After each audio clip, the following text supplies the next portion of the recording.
Hello, everyone. My name is Jonathan, and I am a rising junior majoring in public health and minoring in data science. Welcome to our virtual visit today.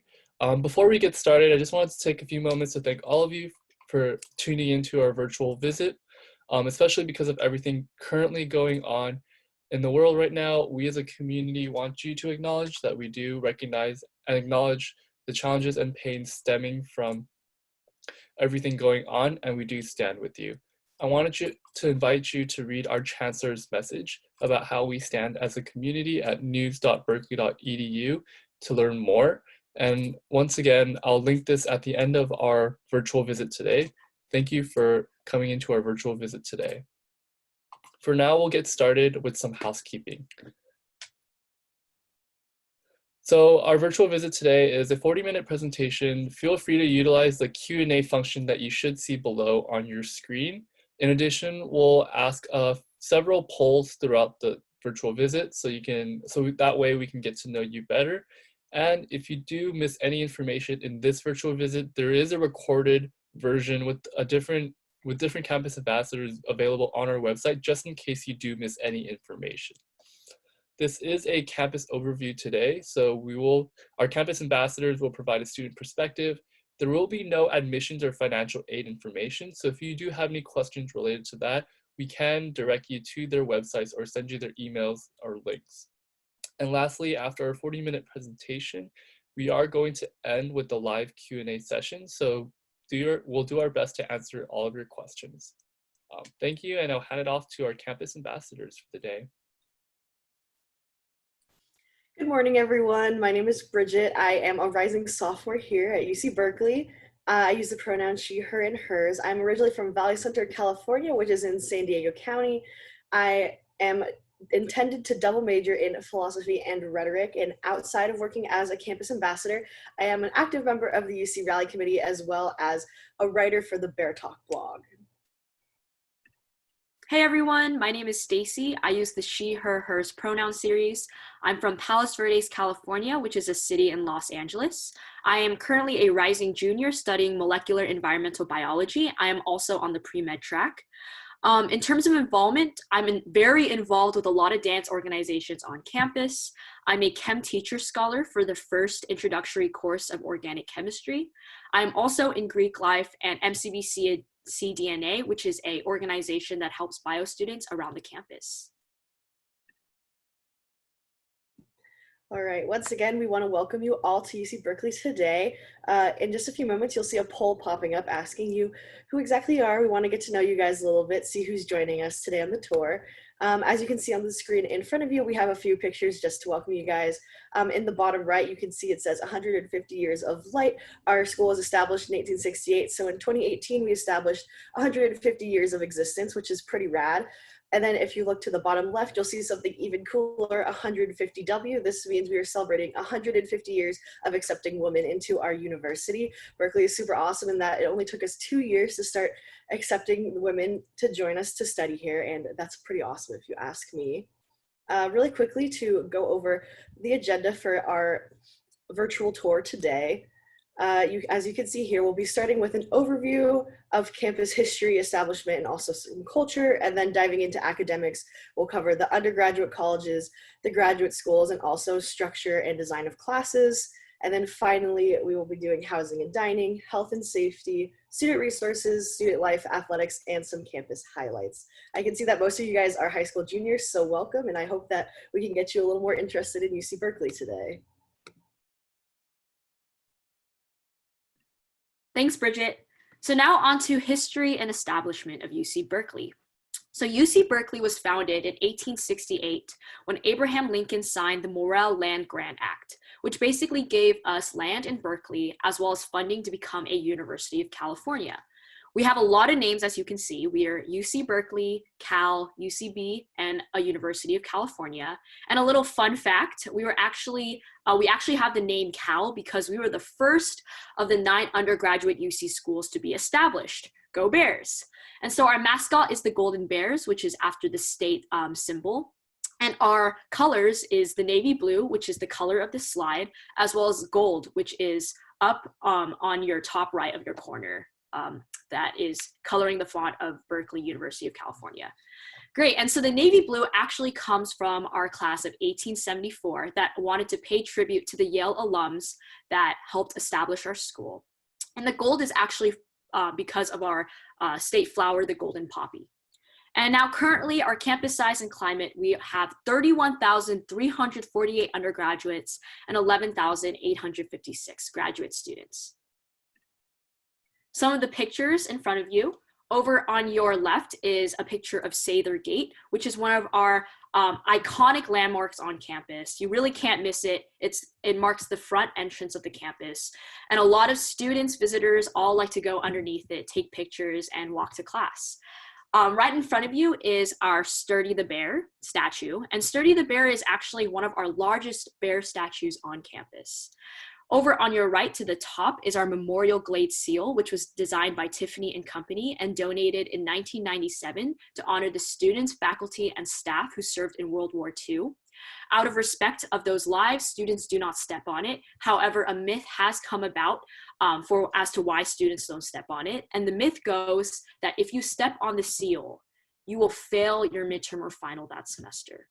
And so all the students do everything they can to make sure they don't step on it. And this pathway can get a little busy sometimes because it does connect to really mass colleges. And so students really like to, press to the side in order to avoid it. And on the bottom of that, you see Oski the bear, our mascot. Oski can be seen everywhere on campus on a normal day. Oski can be seen at games and pep rallies, literally everywhere. A little fun anecdote, when I was a freshman, I was walking to class and I saw Oski in line for a hot dog at one of the restaurants. And in terms of campus culture, we as a campus really pride ourselves on being change makers. Prior to 1964, students were restricted free speech by the chancellor.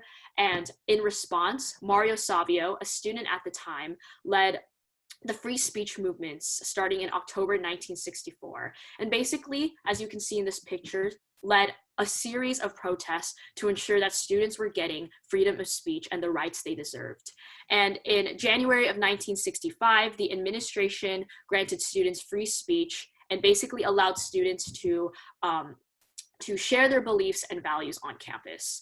And so because of that, a very big part of our culture is that students are allowed to flyer for their student organization and basically give information to the students. And that is on Sproul Plaza, which is located in this picture behind this protest. And the students can do this from 8 a.m. to 3 p.m. daily. And this is a huge part of our campus because this is where students really get to interact with other students and see what's going on around campus.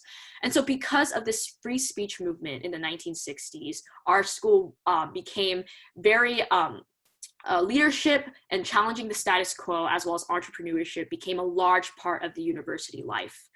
And in terms of community, our student body has a combination of compassion, passion, and social justice. And this really speaks to the balance that is located on campus in terms of students who want to really be directly in the action and really protest and be super involved, and students who want to also be involved but not necessarily directly and have a lot of other indirect ways to being involved.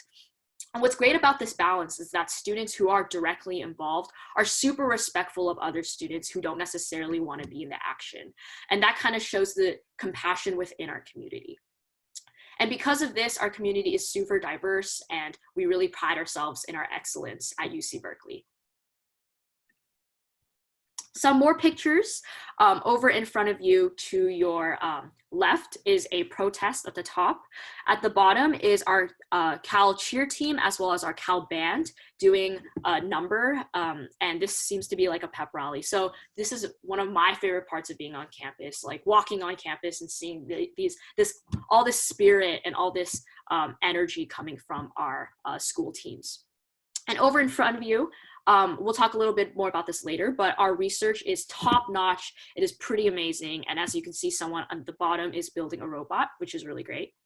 And over on your right is our rally committee. And over below that is Bandaloop, which is a acrobatic team that came to campus and did a performance on our campanile. And our campanile is 307 feet tall, so that's pretty incredible.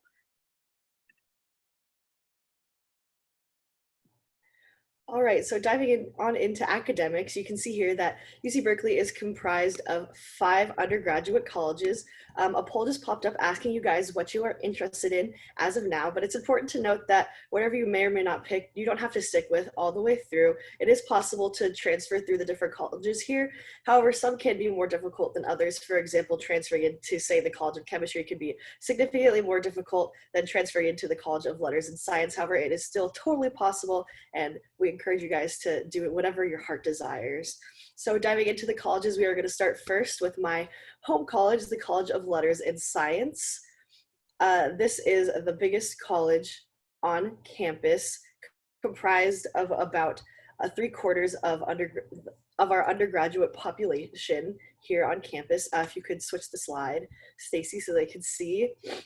There are 5 different divisions within the College of Letters and Science. Those are arts and humanities, biological sciences, mathematical and physical sciences, social sciences, and undergraduate studies.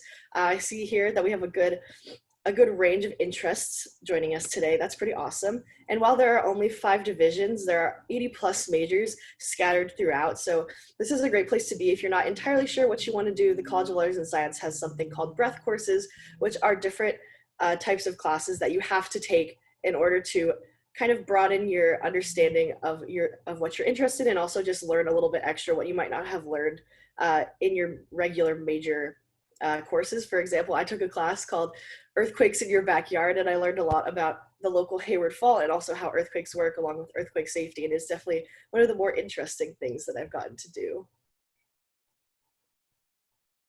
Great. Yeah, breadth courses are so fun, and I'm so glad we have the opportunity to take classes outside of our major. And so now on to the next college, the Rausser College of Natural Resources, which is what personally I am in. And in this college, there are more environmentally focused programs. So the environmental science, economics, interdisciplinary studies, energy, forestry, and biological sciences, which is personally where my major, molecular environmental biology, is home to. And so what's great about having these environmentally focused programs is that, as Bridget said, with the 7 breadths in the College of Letters and Sciences, we have a different breadth that is called the Environmental Science as well as the Environmental Studies core requirement. And with this requirement, you do take a class that is more focused on the environment. And I took a really, really fun class last semester called SBM 50AC. And this class basically brought natural resource management and land management and brought it in relation to culture. And it was so interesting to see how different cultures use land throughout history in the US. And we went over Native American, Asian Americans, as well as like Hurricane Katrina. It was such an interesting course. And even if you're not in the Rausser College of Natural Resources, you can't take it as one of your breadths, as well as you can take many different courses in the environmental science policy and management policy department. So it's really awesome how no matter what major you are, you can take classes in all colleges. And so this specific college has its mission really surrounding sustainability and social justice. This picture in front of you is Li Ka-shing, one of our newer buildings in the College of Natural Resources.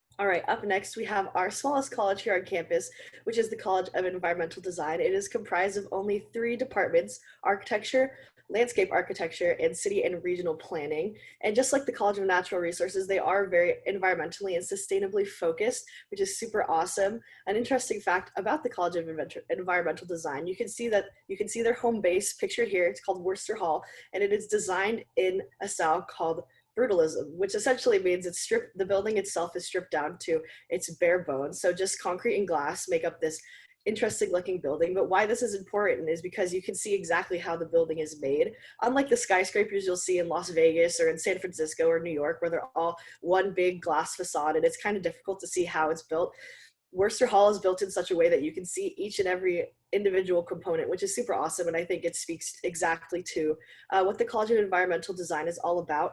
Not only that, but it's also super environmentally friendly. The use of only concrete and glass is much better than adding on any fancy other materials, which is super important. As I said, they like to be sustainable and environmentally friendly, focusing on ecologically sustainable and resilient, prosperous and fair, healthy and beautiful built environments. I didn't even know that. So thank you, Bridget, for that fun fact.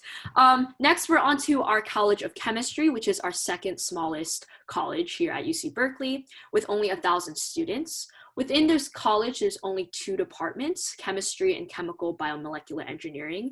And within these 2 departments, there are only 3 majors, chemistry, chemical engineering, and chem bio. And so with the College of Chemistry, you actually do have to apply directly and you cannot apply undeclared. You need to know what department you want to be in as well as what major you want to apply to.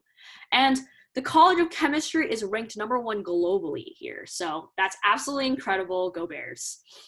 And so the picture in front of you is Latimer Hall, which is home to our chemistry labs. And Latimer Hall is around 8 stories high, and there's just there's so many labs on each floor. And even though I'm not in the College of Chemistry, I had to take general chemistry as well as the organic chemistry series. And with all the chemistry classes I took, I also took a lab course.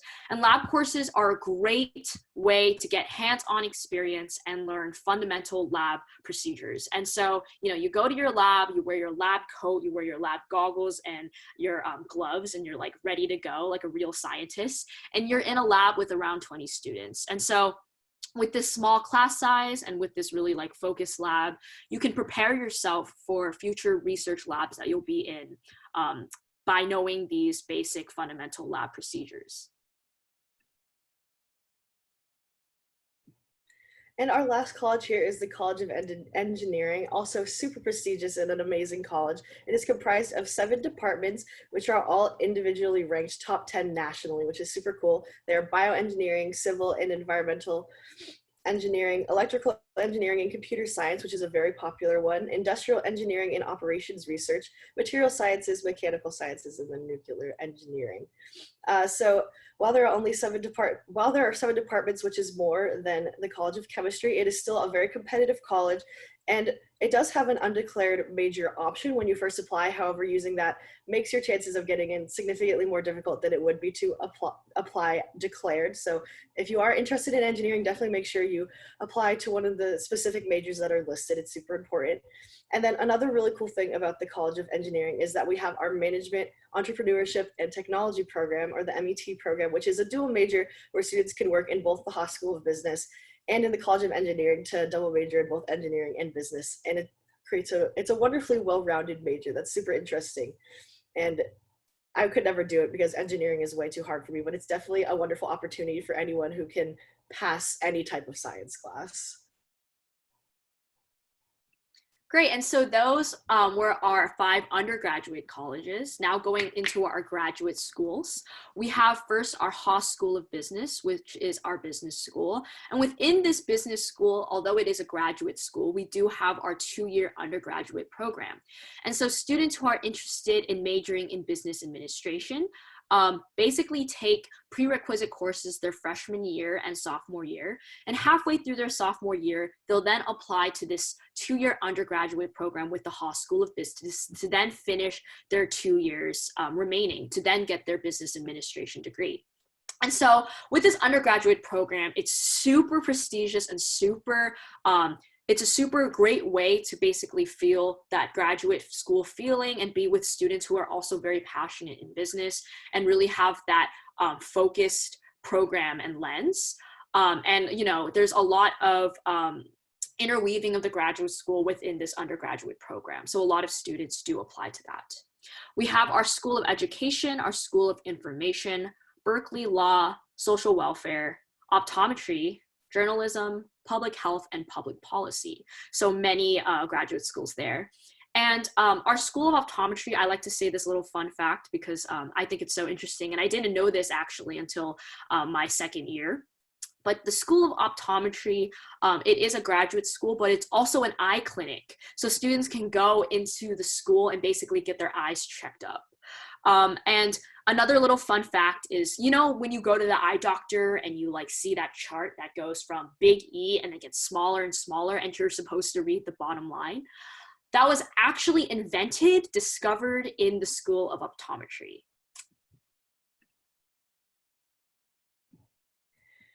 All right, so looking at class size and structure, you'd be surprised to know that most of our classes are actually 50 students or less. Berkeley is such a big school, people often assume that classes are thousands and thousands of students, but in reality, we have 18 faculty members to, sorry, 18 students to each one faculty member, with 85% of classes less than or equal to 50 students, which is super awesome. The biggest class I was ever in was actually about 300 students, and the smallest one was 10 students. So while 300 students isn't the biggest class we have, the biggest class size we have here, it definitely was bigger than anything I was ever used to. Classes are divided into two separate parts, lecture and section. Lecture is where everyone meets together with the professor, your basic, if you think of a movie, that's what you're seeing on the college campus. Everyone together learning in the same environment. However, we do have an additional class, which are known as sections, which is smaller groups of students from each of these classes kind of split off in a different class period, and they work with a graduate student instructor, or a GSI, which is a graduate student who aids the professor in further teaching the material and working with students more individually than the professor might be able to, considering the large class sizes. To this, they also have office hours. This applies to both GSIs and professors. These are outside times where you can go and sit down in either your professor or your GSI's office and work with them on any extra help you may need. But luckily for us, outside help does not stop there. We also have the Student Learning Center, which is a wonderful resource here on campus. It's a little place on Lower Sproul that students can go to get extra help for any type of class or homework or anything that they may need. I actually just applied to work in the SLC as a writing tutor, so hopefully come fall I will be able to help people write their papers on who knows what kind of topic. But it's a wonderful resource, as I said, for students to be peer taught and peer led by other students, which a lot of the times can be much less intimidating than going up to your professor who is like a world renowned, I don't even know, but Berkeley professors, between you and me, can be a little intimidating at times, but in reality, they're super nice and they always want you to succeed. But the SLC is a great in-between step where you can go with someone your own age and they'll tell you what's up. Yeah, and that being said, this picture in front of you shows Wheeler Auditorium being super packed.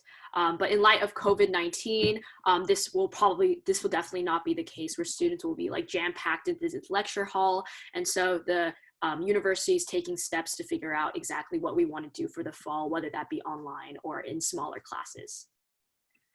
And so now moving on to housing and dining. So these are our on-campus housing options. Now, when I say on campus, I don't necessarily mean on the physical campus, but all of these first-year housings are located just on the perimeter. So super close to on campus, but not necessarily quite on the physical campus. And now there is a poll in front of you asking where are you joining us from. So if you could fill that out, that would be amazing. Great. And so, as I said, located on the perimeter of campus. However, they are university run. So that does mean that the university does instill their own rules, as well as basically have their own programs within these housing options. And so looking at the poll results, we see that it's pretty spread out, and a lot of us are actually in the East Coast. So welcome. Great. And so units 1, 2, and 3, as well as Clark Kerr and Blackwell Hall, are located on the south side of our campus, while Foothill and Stern is located on the north side of campus. And so with units 1, 2, and 3, they are generally standard dorm living, which means that there is a single, double, or triple room that's located on a floor with a resident assistant basically overseeing that floor. There's also suite style living in units 1, 2, and 3, which is when a student lives with 2 to 3 other people in a fairly large room and share a bathroom with another room of 3 to 4 people. And there's also apartment style living in units 1, 2, and 3 that include a common room, kitchen, as well as multiple bedrooms. Clark Kerr is also like units 1, 2, and 3. However, there are more suite style living. Blackwell Hall is strictly single and double rooms on each floor. I personally lived in Blackwell Hall, absolutely loved it. Definitely experience. I'm a little biased because when I lived in Blackwell Hall, it was the first year that Blackwell Hall ever opened, and so I will always really hold that with pride. Foothill Hall, which is once again located on the north side of campus, has resident halls as well as suite style, and Stern are for students who are female identifying. Now on to first year housing details. So freshmen do get priority of housing. When you do apply for housing, you fill out a preference form that's basically gives you 5 choices in which you can select your top 5 places where you want to reside. And for the 5th choice, if you choose any room, any location as the last preference, you are very, very likely to get a housing offer. Within first year housing, there are so many different resources. The first, which is something that will really be helpful in your time in the dorms, is a residential assistant, also known as an RA. An RA are located on your floors and basically are there to check up on you, answer any concerns or questions. And personally, when I was a freshman, I was super close to my RA because RAs are generally upperclassmen who really understand understand you because they went through a similar thing their freshman year, and also are very active on campus. So personally, my RA and I were on the same dance crew, which is pretty great. So she answered a lot of my questions. And so with resident assistants, they also have really fun programs that they have on in the residence halls. And so an example that I went to was a movie night and free boba, which was really fun.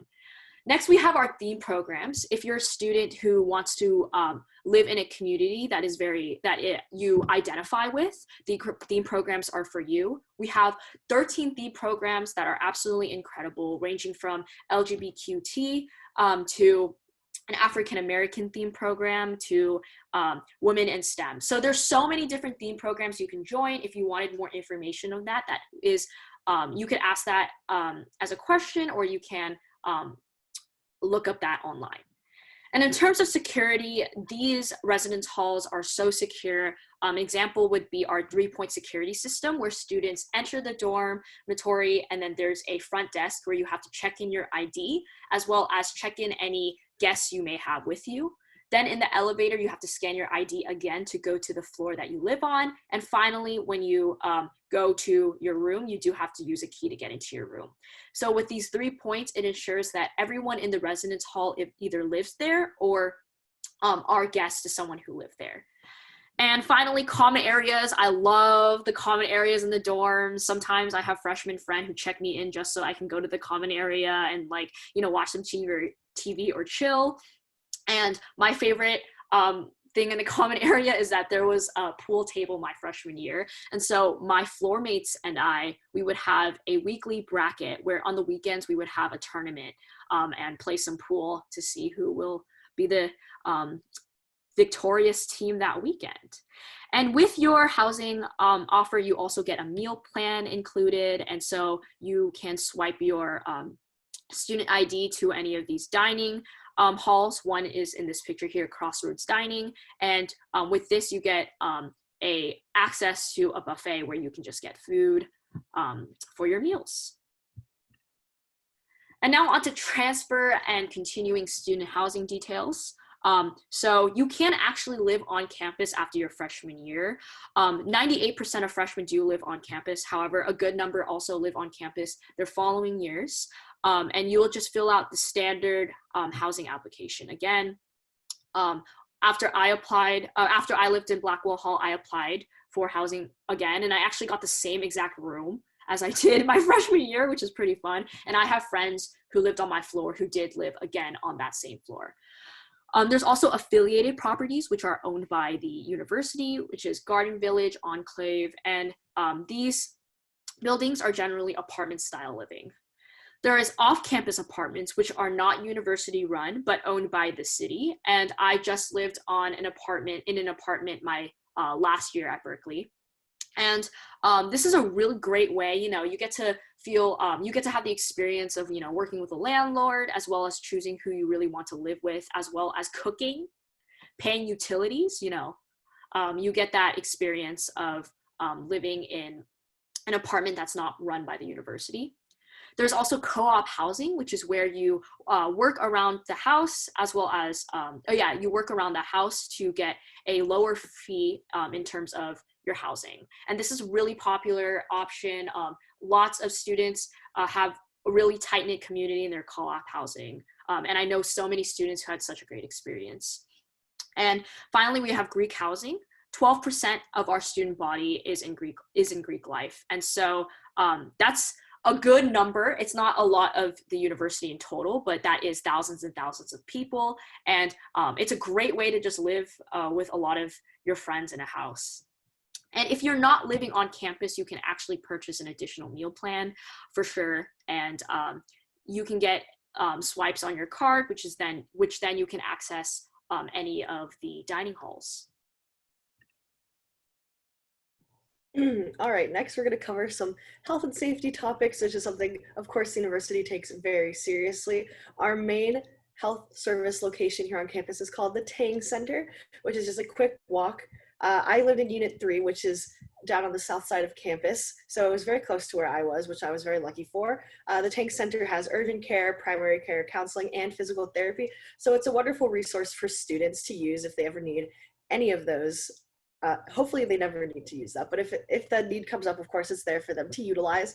The university also has their very own student health insurance plan, which is called SHIP. However, if you don't choose to enroll in this insurance, you can use your own insurance and still have access to all of Tang's different resources, which is super important. Another great resource we have is the Optometry Eye Center. As Stacey mentioned earlier, the Graduate School of Optometry has their own eye clinic that students can go and utilize if they break their glasses or if they need to get their eyes checked up. It's a great resource, and I hope that I could someday go up there and check it out. I haven't had to yet, but I'm sure the day will come, let's be honest. Another great resource we have is Path to Care, which is a confidential advising resource for survivors of sexual assault and violence. It's a great intermediary step before taking any further action, and it's, as I said, super confidential. No one needs to know, and it's run by wonderful people who want to get you the best help that they can give. Outside of that, the school has other stress relief programs. One of my favorites is a club here on campus called De-Stress with Dogs, which is where students will bring their puppies on campus and you can pet them to your heart's delight until you feel better. It is a wonderful program. 10 out of 10 recommend. You can find them on Memorial Glade or even in Sproul Plaza. And just seeing a dog always brings a smile to my face. So whoever came up with this idea is honestly a genius. And another stress relief program that we have, which is a little unconventional, if you will, is Llama-Palooza, which is where during finals, llamas will be brought onto Memorial Glade and you can go up and interact with them. You can feed them, you can pet them, you can take pictures. It is definitely a strange sight to see. This past year was my freshman year, so when I turned the corner and saw 3 llamas just staring at me, I definitely was taken aback, but in the end, it was a good experience. And I can now say that I've touched a llama, which is pretty cool. So hopefully, if you guys ever happen to be on campus, you'll get to use that experience. I never thought I would say that llamas are a good stress relief companion, but it's the truth. They work out really well. Alongside health services, campus also takes safety very seriously. Being an urban campus, we do have there are some other things that we do have to account for, but honestly, I personally have never felt unsafe, and there are also all these wonderful resources for us to use. We have, as pictured here, a blue light pole, which is, as the name might suggest, a giant blue pole with a blue light on top that are located throughout campus. You can see them essentially anywhere that you are, and if at any point you are feeling unsafe where you are, whether you're alone or with your friends, you can go up to this pole and press the button, and a UCPD officer or a trained community service officer will come to your location and assist you with whatever you may need. Listed on the pole are other important phone numbers that you may need at any time, whether or not if you don't happen to know them or have them in your phone.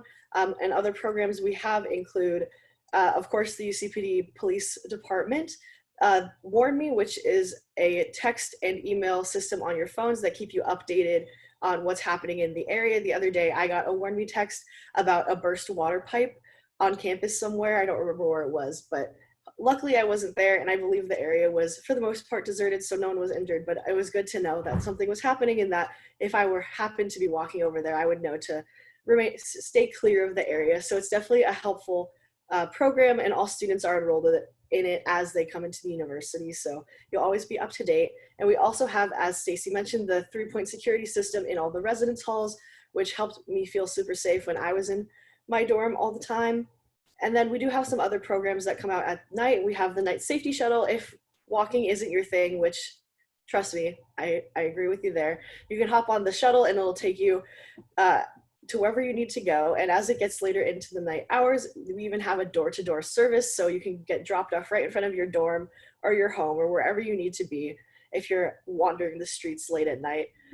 And then to that, we also have Bear Walk, which is just a magical program. You have a phone number on the back of your Cal ID. You call that number, and a tall person in a bright yellow shirt will come to your location, and they will walk home with you. These are community service officers who are trained and hired by the UCPD, so they know what they're doing. And it's if you are walking home from, say, the library at 2 a.m. because you're studying for your midterm the next day, and you're all by yourself and you don't want to go through the streets all on your lonesome. So these people will come and join you and walk you home, so you have some company and also a little bit of extra muscle in case, you know, some ninjas like pop out of the dark and try to attack you or something. It's a wonderful program, and it definitely is a great resource for students to help them feel safe on campus. With all of this stuff in place, the main thing though for safety is just to be aware of your surroundings and everything that's happening around you.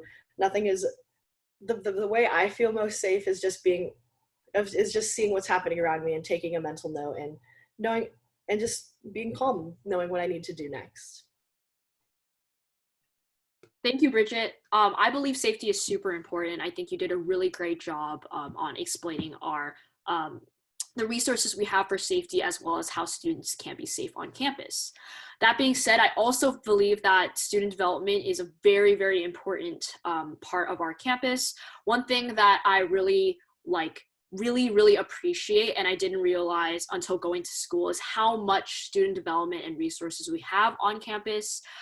It's amazing how accessible and how much UC Berkeley really wants to help the students and ensure that everyone, regardless of who they are, have a resource they can access if they're having any trouble or need to talk to anyone about their time at the university.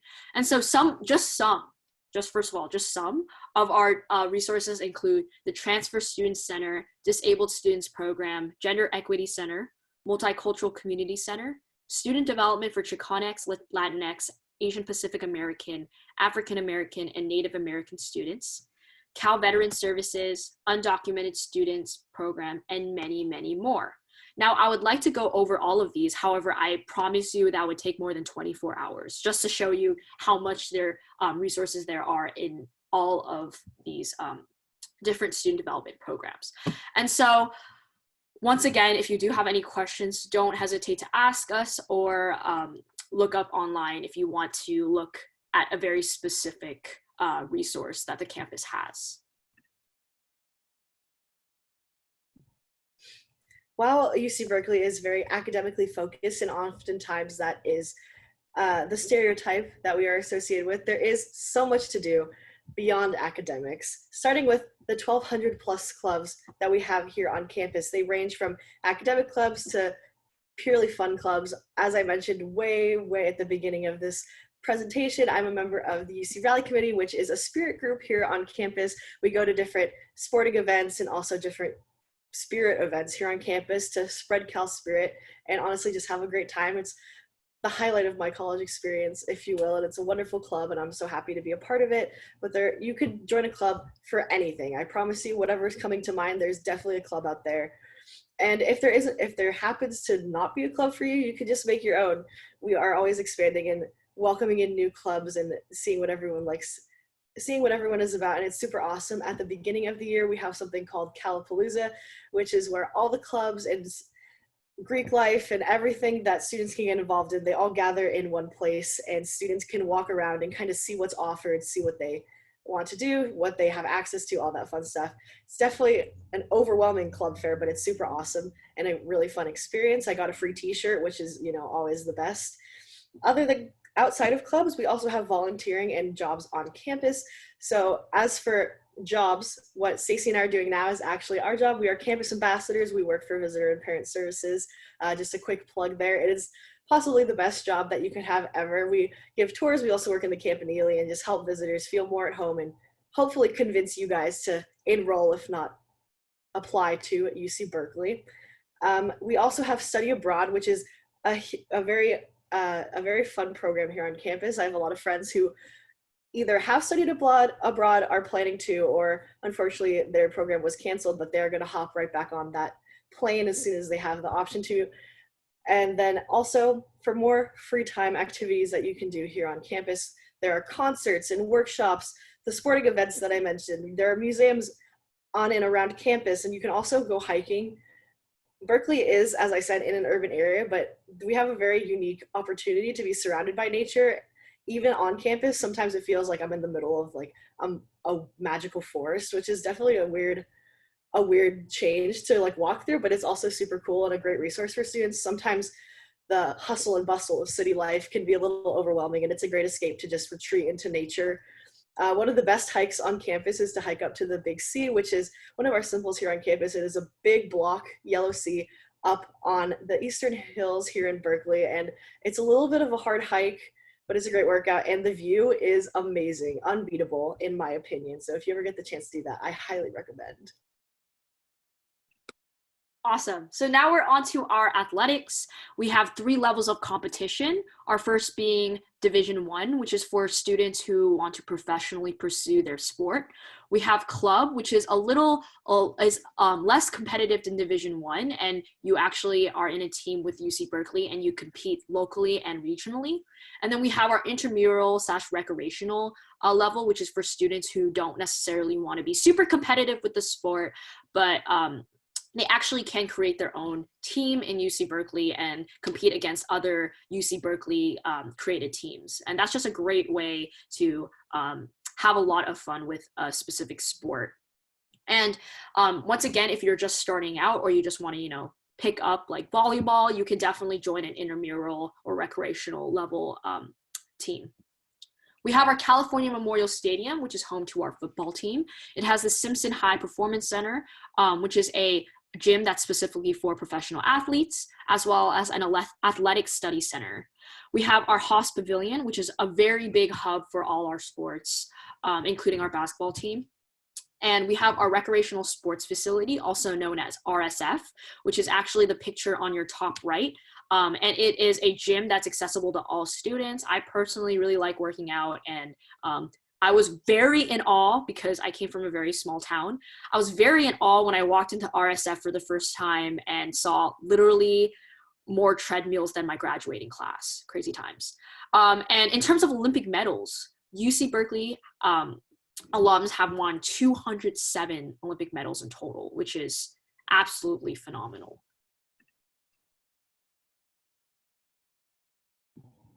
All right, another wonderful thing about our university is the 24 official libraries that we have here on campus. Each library has its own vibe, so if you're looking for something specific, I promise you can find it. Pictured on the top left is the Star East Asian Library, which is honestly such an amazing library. It is the only library in the nation to hold only East Asian literature in pieces of writing, which is super cool. In the middle, you see Doe Library, which is our main library here on campus. And she is just beautiful. When you go inside, honestly, it feels like Hogwarts with the huge ceilings and the wooden tables and the lighting and all the books. It's a magical experience.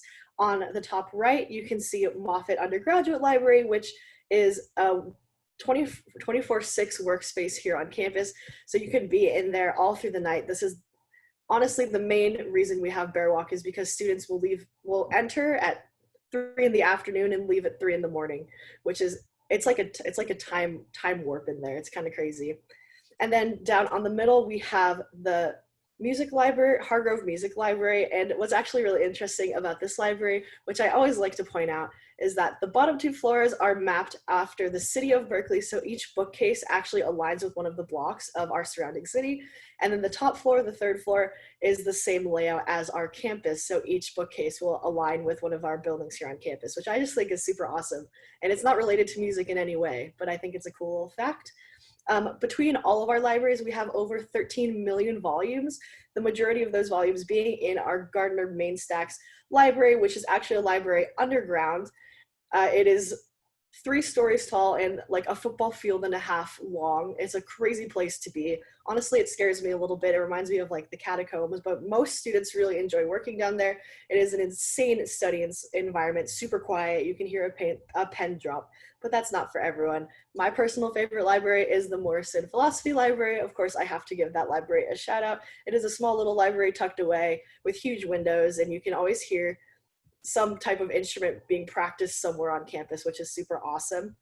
And then in addition to our libraries, we also have extensive online resources, which is super awesome, especially now in our extraneous circumstance with COVID-19. So you can access all of these resources online as well through programs such as OSCICAT, which is an online resource that connects universities across the state of California. So if Cal doesn't have something, we can get it from, say, UC Davis or UC Irvine, someone who may have the book or whatever you're looking for.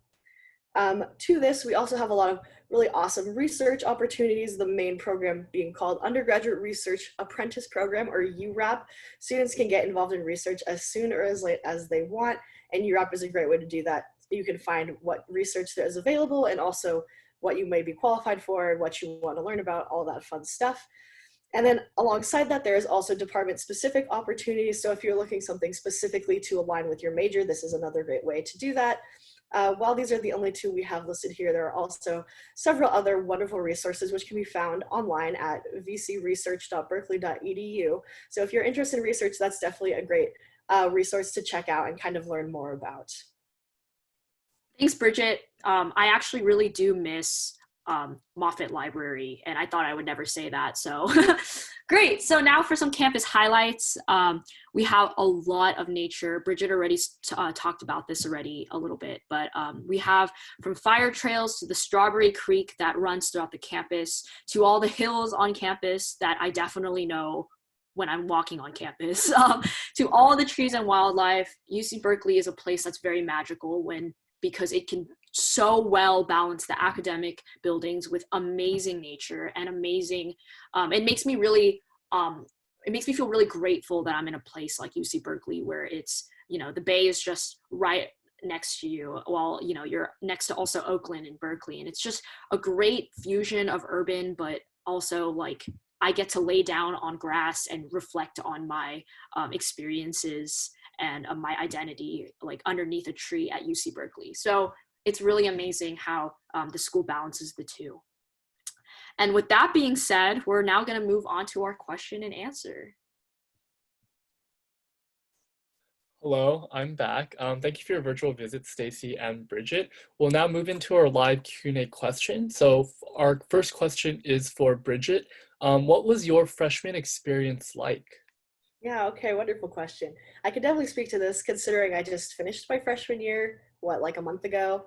And while it was unfortunately cut a little bit short, it was honestly such a great experience. I came from a very, very small school. My graduating class was less than the biggest class that I've taken here on campus, so it was definitely a big change. I also came here essentially by myself. My school set an amazing record of sending a grand total of 2 people to Cal my year, so I was kind of on my own, not knowing the person I was coming with, and I was definitely very intimidated by that. But honestly, Berkeley did such a great job of washing away all of those fears. Right off the bat, I joined the UC Rally Committee, which I seem to talk way too much about, and that's how I met essentially all of my closest friends. And it really helped me find my place here on campus, which I think is something that most students don't think that they'll be able to do. I definitely didn't think I'd be able to find a little nook for me to fit into when I first came here, and it happened so fast. I'm very grateful for that. But of course, I also had all my academic experiences. At first, it was definitely a struggle. I failed my first ever class, which is not something I ever thought I would have to admit, but honestly, it's the truth and it's okay because it was a wonderful learning experience. But what Stacey and I talked about to this tour really can attest to my experience here. I had so much academic help. My friends are all like the greatest people. Cal students, guys, let's be real here. Berkeley students are some of the best people that you'll ever meet. I promise you, we're awesome. They all changed my life. I'm now living in an apartment with 8 of my Rallycom pals, which I never thought would be the case. And just overall, it was such a unique experience. I knew college was going to be super different than anything I had done before, but this was so different in such a great way. And honestly, I could talk about it for hours and hours and hours, but overall freshman experience, amazing. 10 out of 10 would recommend. Thank you. Yeah, I definitely know a lot of people in Rallycom. There are a lot of popular extracurriculars, which leads us into our next question for Stacey. What are some popular extracurriculars, and how can I get a good balance of both academic and social life at Berkeley? Yeah, that's a great question. So, in terms of popular extracurriculars, it's really hard to say like the most popular one because everyone has such different interests because we are such a diverse community. That being said, there are particular extracurriculars that have a lot of students in it. Like, I always say this one, Jonathan knows exactly what I'm about to say, but I'm in an organization called AFX Dance, and AFX has around 1,000 students. And basically, the organization accepts anyone regardless of dance level. And so students who've never danced before to students who've been dancing all their lives come out to audition, and then you're placed in a team of around 60 students each. And then there ranges from about like 8 teams to about 15 teams, depending on how busy that semester is. And so this is a amazing way to meet people. I know students who don't necessarily like to dance that much, but just want to come out because they've heard such great things about the community. And so what's great about UC Berkeley is that there's these really large extracurricular groups or organizations that are around 1,000 people, but there's also so many different organizations that are a lot less and that are more intimate and smaller. And so you really can pick and choose and, you know, be in a combination of those, which I am doing. And so once again, no popular one, but there is lots of organizations that take a lot of people that you can join, regardless of level.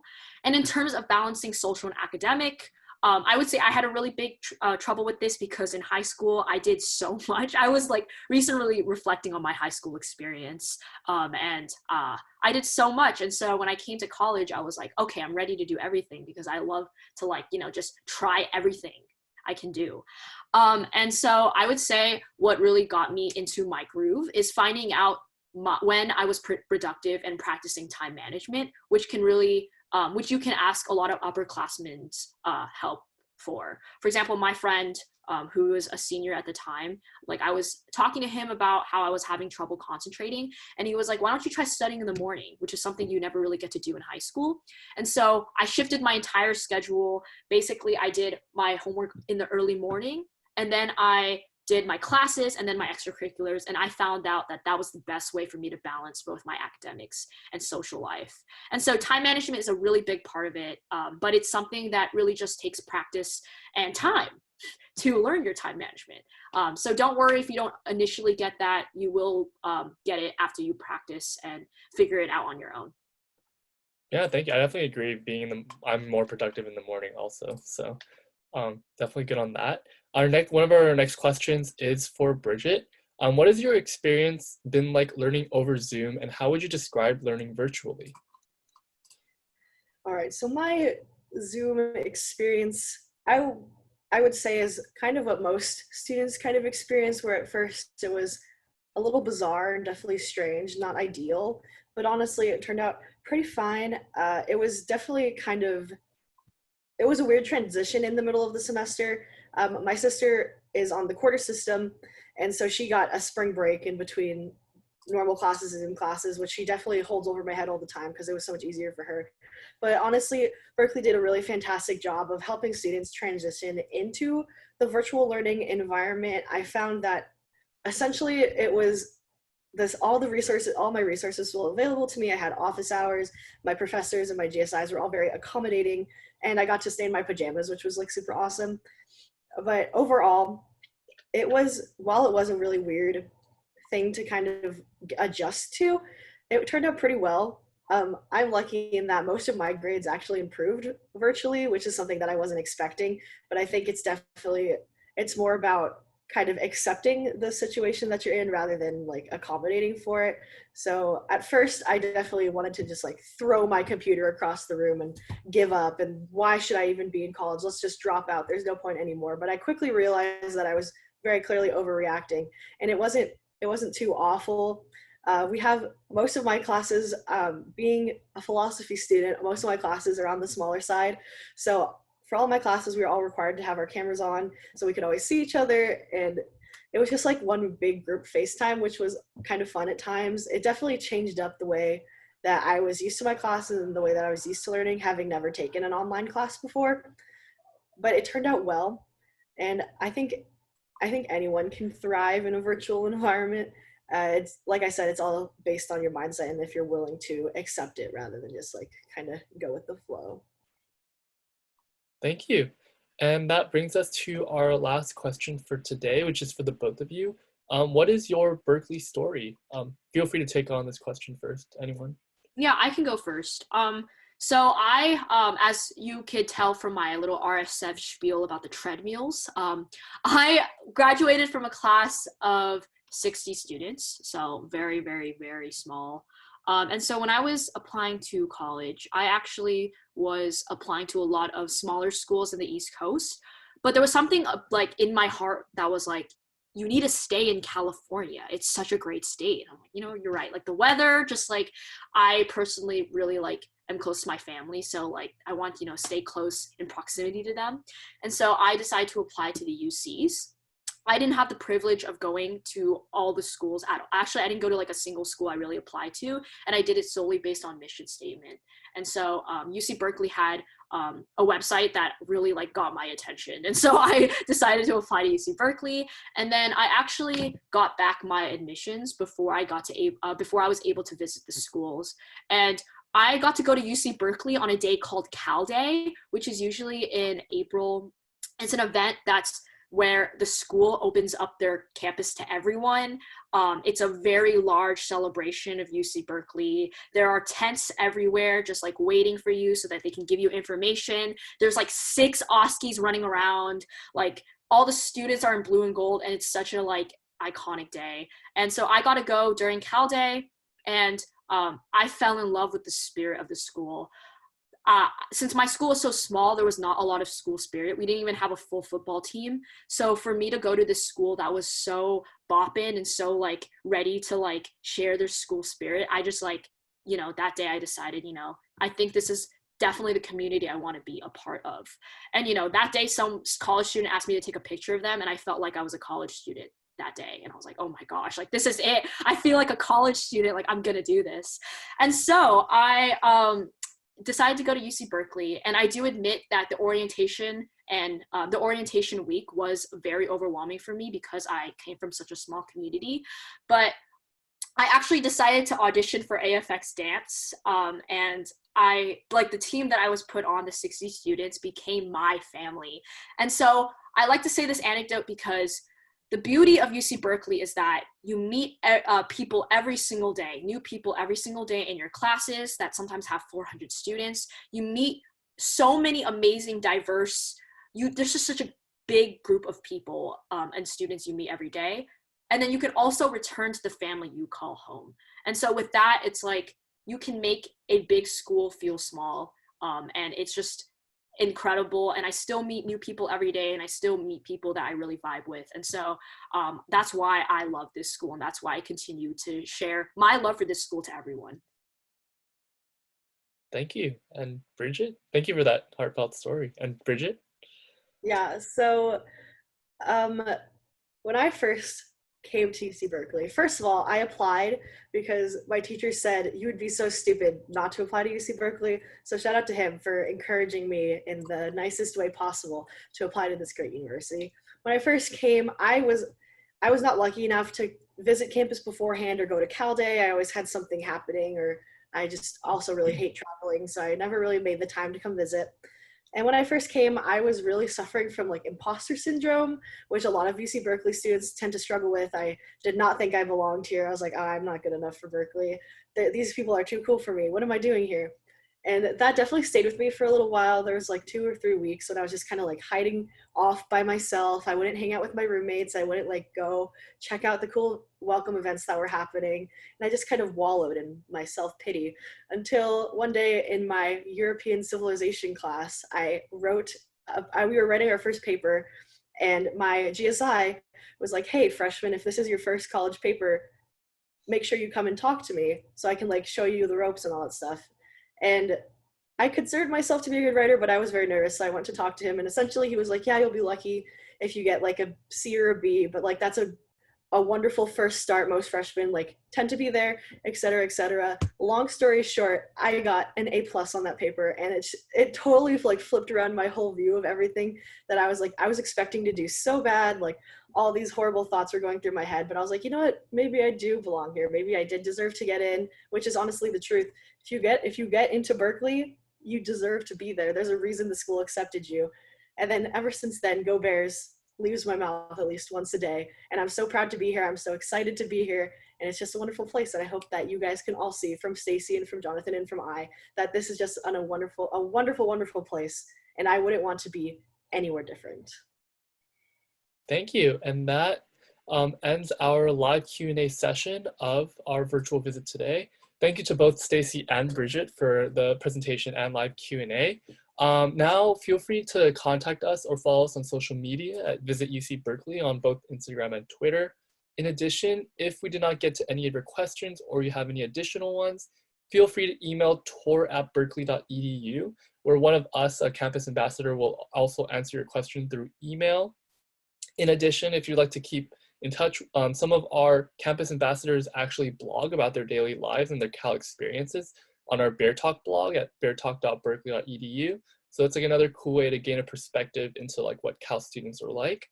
And if you also missed any information in today's virtual visit, there is a different recorded virtual visit, as I mentioned early on our website, visit.berkeley.edu. And lastly, two other things. First, as mentioned in our presentation, we are celebrating our 150 years of women at Berkeley. So if you did check more about that celebration, then you can also feel free to go to 150w.berkeley.edu.